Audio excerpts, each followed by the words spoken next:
আসসালামু আলাইকুম রহমতুল্লাহি ওয়া বারাকাতুহু। আমার ভিডিওগুলো দেখতে থাকুন, দেখতে দেখতে ভালো লাগে, ভালোবাসা হয়ে যাবে ইনশাআল্লাহ। নাইজেরিয়ায় সশস্ত্র গোষ্ঠীর হামলায় নিহত হয়েছেন 63 জন। ইন্না লিল্লাহি ওয়া ইন্না ইলাইহি রাজিউন। নাইজেরিয়ার উত্তর পূর্বাঞ্চল বর্নো রাজ্যের সন্ত্রাস গোষ্ঠীর ভয়াবহ হামলায় অন্তত 63 জন নিহত হয়েছেন। স্থানীয় সময় শুক্রবার রাতে দারুল জামাল শহরে হামলার ঘটনাটি ঘটে।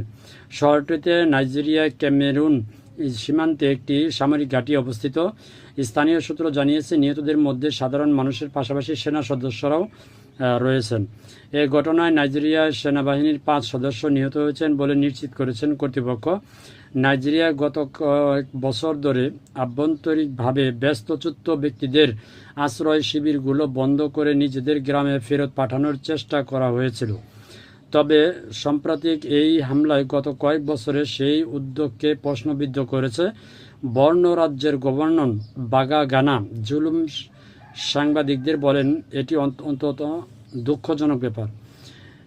এই সম্প্রদায়টিকে কয়েক মাস আগে পুনর্বাসন করা হয়েছিল। তারা স্বাভাবিক জীবনযাপন করছিল। এখন পর্যন্ত আমরা 63 জনের মৃত্যুর খবর নিশ্চিত করেছি। নিহতদের মধ্যে বেসামরিক নাগরিক এবং সেনা উভয়ই রয়েছেন।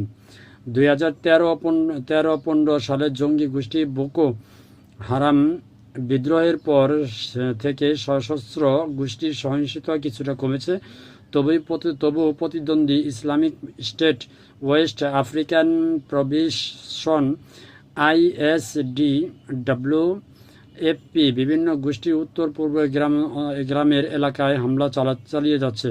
বর্নো রাজ্যের গভর্নমেন্ট আরও বলেন, পরিস্থিতি সামাল দেওয়ার জন্য নাইজেরিয়ার সেনাবাহিনীর জনবল পর্যাপ্ত নয়।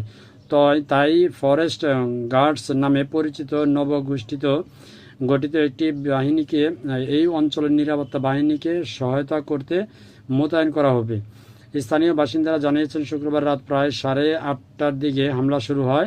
এ সময় কয়েক ডজন সশস্ত্র ব্যক্তি মোটরসাইকেলে এসে স্বয়ংক্রিয় অস্ত্র থেকে গুলি চালায় এবং বাড়ি ঘরে আগুন ধরিয়ে দেয়।